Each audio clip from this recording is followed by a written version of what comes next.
Never could have been thinking now we know what the future bring. All the highs and lows. Said I'm gonna win, though the world might spin. Now it's all on me if I'm gonna win. Feels weird speaking about COVID now.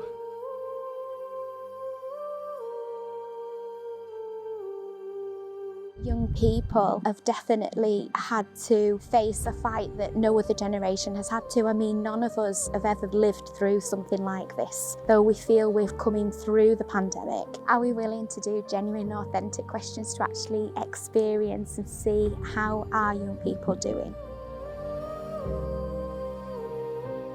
When we all came out of COVID, we didn't know each other. A year went past, we're extremely different people. Like, we had to reconnect with each other. Since I've been out, I can see more social anxiety that younger people have going back into the public. So even now, I still see a lack of confidence. From being 13 to 15, that's a huge development time. It hit me quite hard because it was like from year 7 to year 9, so it was like a big jump from coming and getting settled to like GCSE content. Being taken out of society and then being thrown back into it, there was such a big gap. Talking to these young people on a day-to-day basis, they just felt like with everyone saying they're the ones spreading it, they didn't want to go to the park and run around when people are just going to stereotype them. In terms of that, I think we've got a lot to do to support young people to feel confident being out and about, doing the things they would have done before the pandemic.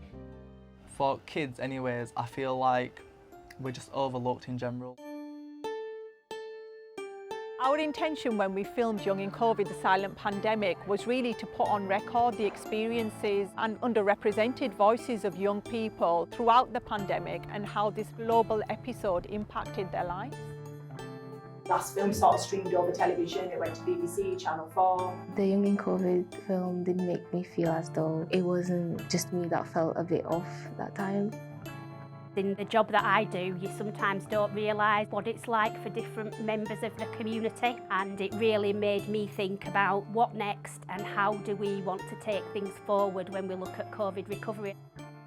Young in COVID, our first film that we launched, we've done so many different projects, we've spoke to so many different leaders across Bradford. On a national level, we've been recognised, we've won awards. What would you say, Fran, to the young people that are working on the next mental health film? Keep on doing a good job.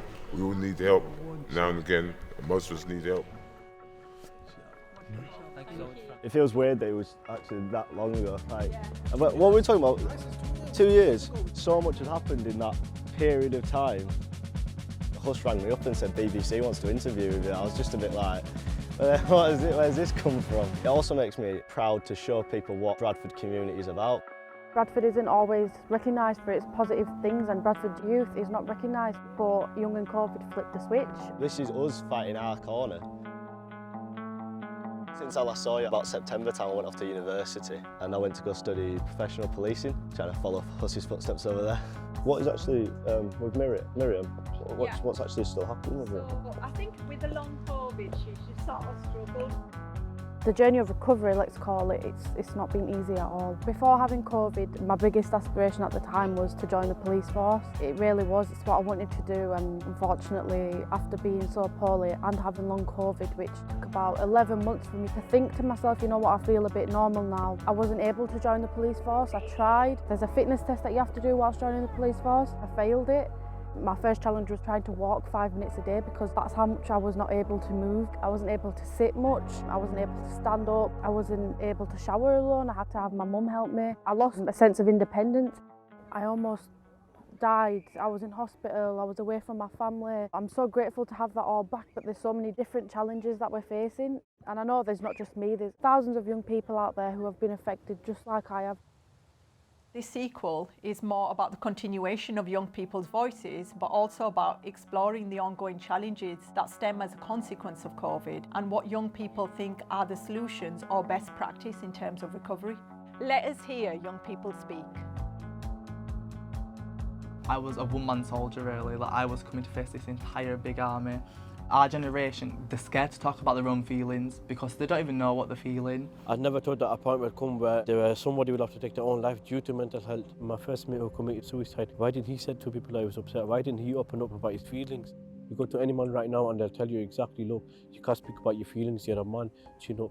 There is stuff that I personally have internalised and that I haven't brought out to people. It's really stigmatised. As a man, you're told to man up. You can't have like these mental issues. You're meant to be the one who looks after others, so you can't be the one who's upset yourself. It feels like you'll be embarrassed if you ask someone for help. I feel as if I'm alone. These people that are buried here, I would go to these lot whenever I was sad. These lot were my companions throughout my full life. I'm alone. I'm alone in this game. I'm alone in this life from now on. I knew this friend for 10 years. 10 years. He was too young to go. He was too young. Because we grew up together as little kids. He attempted suicide, became paralysed from head to toe. And on the day that he was meant to return home, he returned to his Lord. تبارك الذي بيده الملك وهو على كل شيء قدير. I should have just asked him, at least, if he's okay, if there's something that I can do for him. If I could go back, I would definitely make a change. The best way to get over something is to talk about it, because bottling such emotions up inside yourself and not sharing them to anyone, it really eats away at you, and then it just makes things worse. Like us, we were the people that came forwards originally, but there are hundreds and thousands of us that might not want to come forwards. So with people recovering, we might have to take the step towards them instead of them coming to us. Can I, Yeah, of course you can. My challenges before and after COVID was always the same. We as an asylum seeker, we have always been in lockdown before lockdown happened. Being an asylum seeker, you're not allowed to walk. My dad has like the highest qualification you can ever get, but he can't use it to walk. You see him growing older and older, and my mom growing older. It hurts, like I can't, I'm okay. I'm all right. I know about racism. I've experienced racism. It's always there. I can't earn money. We don't really get much every week. £35 a week is very, very low. Necessary things that you have to get on a daily basis, you can't really have. The hardest time was at the beginning of lockdown when we got like a refusal letter. The refusal letter was about us going back to our country, and we couldn't like appeal it within the time range of 14 days, and we're looking for like a lawyer everywhere. There wasn't anyone to call because everyone was like closed. They refused, not just me but like everyone. I didn't really know my country really well. I don't really speak my language, my native language, and it's been like a really, really long time since I've been there. I cried myself to sleep. I woke up, I cried again. The law makes it like you just want to like off yourself, and you tend to think that maybe this world isn't for you, like you should just give up,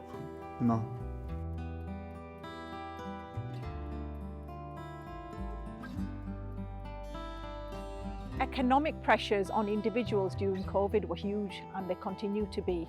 That manifests itself in different ways by pushing some to seek alternatives.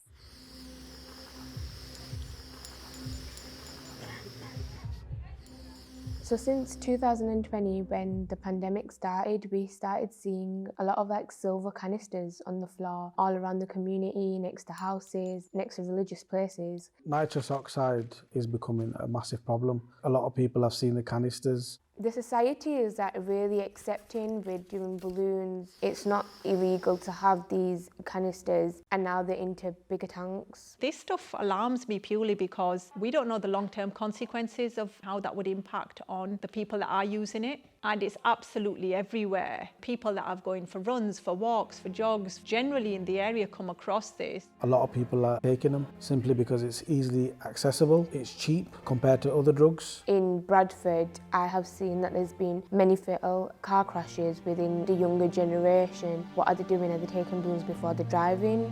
Because I know that once you take them, you're actually blacked out for 5 seconds.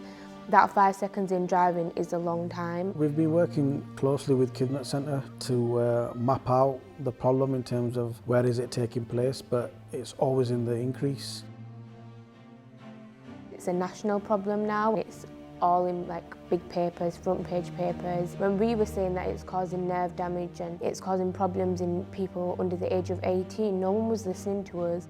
You know, some young people have been very honest, and other community members, they're saying it has affected them physically, and I'm talking about nerve damage and stuff. So there is a health impact, a massive health impact. So that's where we need health organisations out there to try and raise awareness, to try and do the research and say these are the issues that it can cause, and educate young people and other communities as well. I feel like we need to go into schools, into community centres and into like religious places and speak about this. And myself, I went to the local masjid and there was a talk about nitrous oxide that explained the damages that it has on an individual and how it's affecting someone, but I don't feel like it should just be young people that are educated. And that's not to criminalise young people. We know there's adults that are using these as well.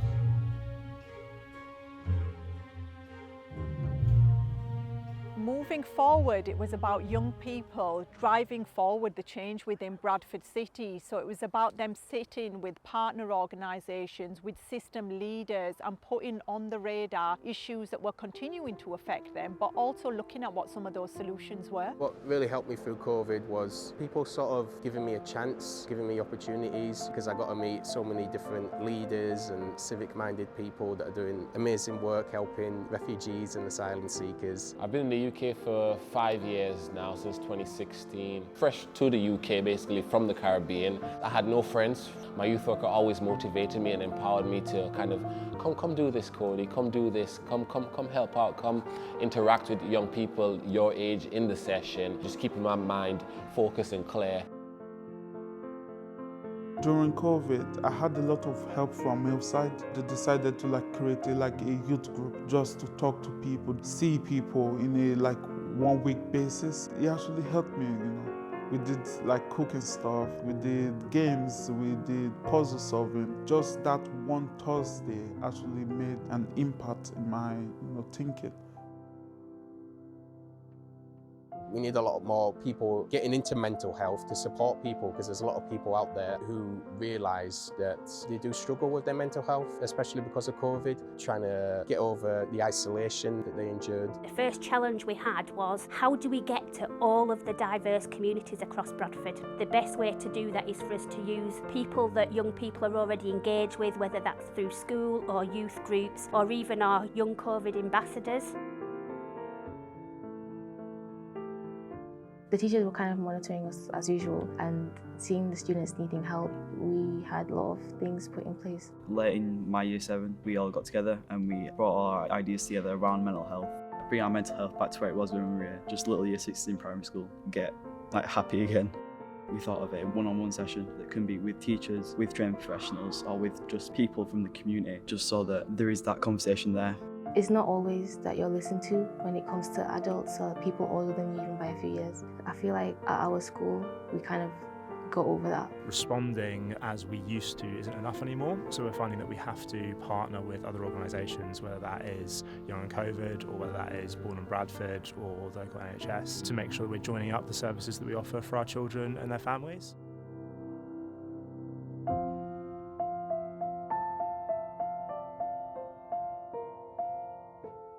The biggest thing that helped me was my relationship with God. I accepted the fact that I was going to die. A lot of people prayed for me, and I definitely believe that the prayers did get answered. During my stay in the hospital even, I remember just crying all the time whilst I was on the phone to my family. On a night when I couldn't sleep, my dad would pray through the phone, just like I'd hear his voice.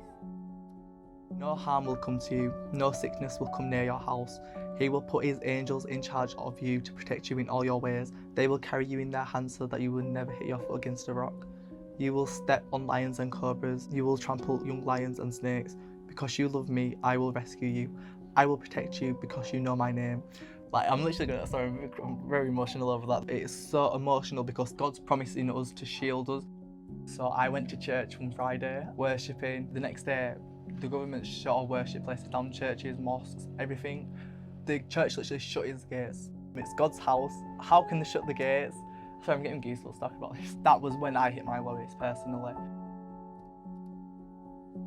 Faith had a massive impact on my life during the pandemic. I found a way to include God into my me time and to find comfort when He's there. God is all around. He's not just at the church, he's not just at home, he's everywhere. He's always listening, he's always got your back. I've actually seen a real wisdom come to George, because when you authentically allow young people to fathom out who they are, allow a young person to thrive around positive people, around a culture that empowers them to be their authentic self, the true them will emerge. As a young male, I feel pressure to act like a man. I feel like I need to hide behind these masks, when in reality, I am George, I am me, and I love me.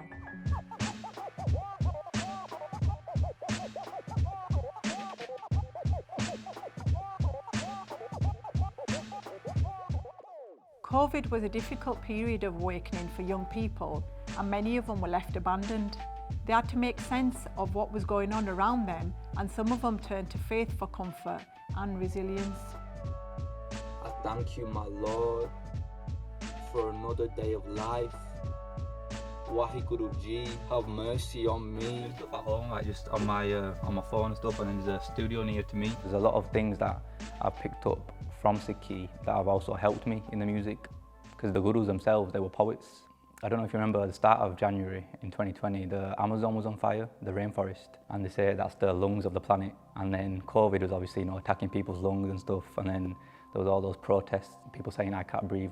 I think the two things that I've meditated upon a lot since that year are death and breath. You were forced to look at death and to realise that, you might not wake up in the morning, whether it be COVID or whether it be something else. Your breaths are destined, you've only got a certain amount of breaths. Did you want to see a picture of yourself? Oh, yes, I'll show you. I'll show you. This was 2020, 9th of March 2020, I posted that.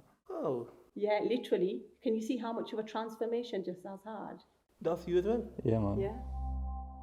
Even though I was blessed to be born into Sikhi, I wasn't practicing in that sense. My connection to my culture and to my religion has heightened a lot since those years. The phone was ringing for a while and I was just ignoring it, the call. Eventually, when I decided to answer, it was during the lockdowns where there was so much uncertainty in the air, like people didn't know what was going to go on. I was obsessed almost with the idea, if the structures that we rely on to live collapsed, who do we rely on? The answer that I came to was, it's our creator, Allah, Waheguru, Ram, Jah. Before I answered the call, I was struggling with a lot of the things that the youth are struggling with, so anxiety, depression, even suicidal thoughts at a point. I've got a song about it. Since coming onto the path of Sikhi, the way I deal with those things have changed. Meditation, prayer, doing seva. It's like this mind and this body is a gift from our Creator, and I feel like we forget that, don't we? So, taking care of ourselves, because the better you can help yourself, the better you can help your communities. When I cut hair, I just forget about everything. I forget about everything. I'm just shattered, Kasma. I'm drained. It makes me proud to see how far I've come. It wasn't easy healing myself. It was opening the hair salon and allowing people to come and speak about their problems and what they're going through, preventing suicide. So when I speak to my customers, I feel like I'm opening up as well as them. And especially in COVID, it was hard getting out of your house, getting your machines, meeting other people, risking it as well. But it's only because I love barbering and I love cutting hair. And it allowed me to communicate with a numerous sort of people. The connection is there through me cutting the hair and through me speaking to them. When they walk out, they feel fresh from their head and fresh from their heart as well. With doing the documentaries that we've done, we want to build the trust and confidence between the people that might be like that and use that as a platform to reach out to them. And I think it's one step out of many that we are going to take. These are important voices we need to hear from in order to inform our conversations, but more so to tailor services and support for young people, and that's so extremely important because we are the youngest city in Britain. Give them a chance, give them opportunity, let them lead initiatives, because at the end of the day, they know what's best for them, they know what's best for their city. It's proven again and again, when you give young people a chance, they will deliver. I think there needs to be more conversation in the masjids, by the imams, by the scholars in the masjid, people that are running the mosque. We haven't spoke about depression, how to cope with the mental health. And if the imams are doing it, especially in the Friday khutbahs, where the youngsters gather up and they all got Jummah, if they gather up and do an English speech about depression, about mental health, I guarantee you 1,000,000% that there will be a difference. I'm not going to pick up the phone and speak to some random person, a random guy or even a girl about my feelings, how I'm feeling. I'm not comfortable doing that, whereas I am comfortable speaking to my imam, my sheikh, my muftis, and I don't want no more lives taken.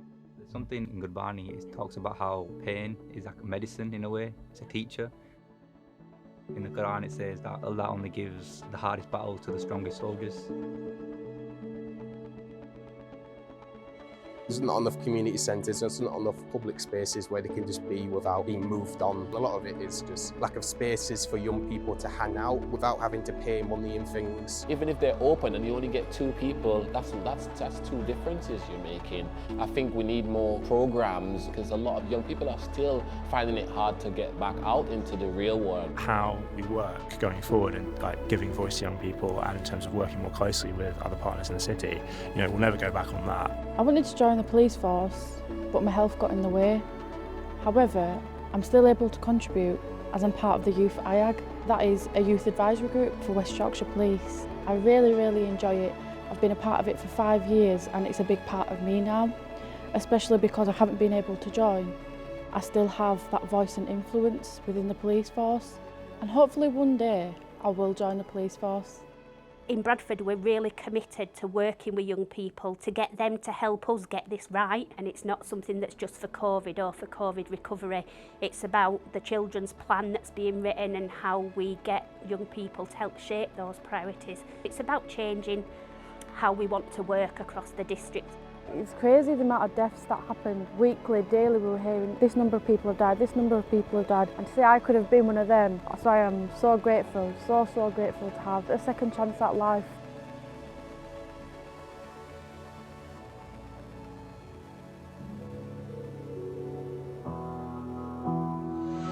Never could have been thinking I would know what the future bring, all the highs and lows. Said I'm gonna win, though the world might spin. Now I'm sitting here like I'm no one. It rains down on me, all the phone calls I'm ignoring. See, I'm a mess, just trying to guess my way through this. Just don't get enough of me.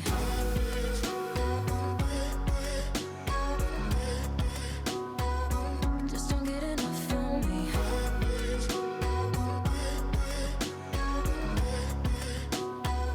Just don't get enough of me.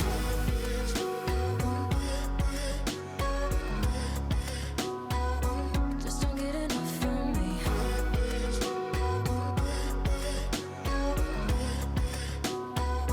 Just don't get enough of me. Worry way too much, got a policy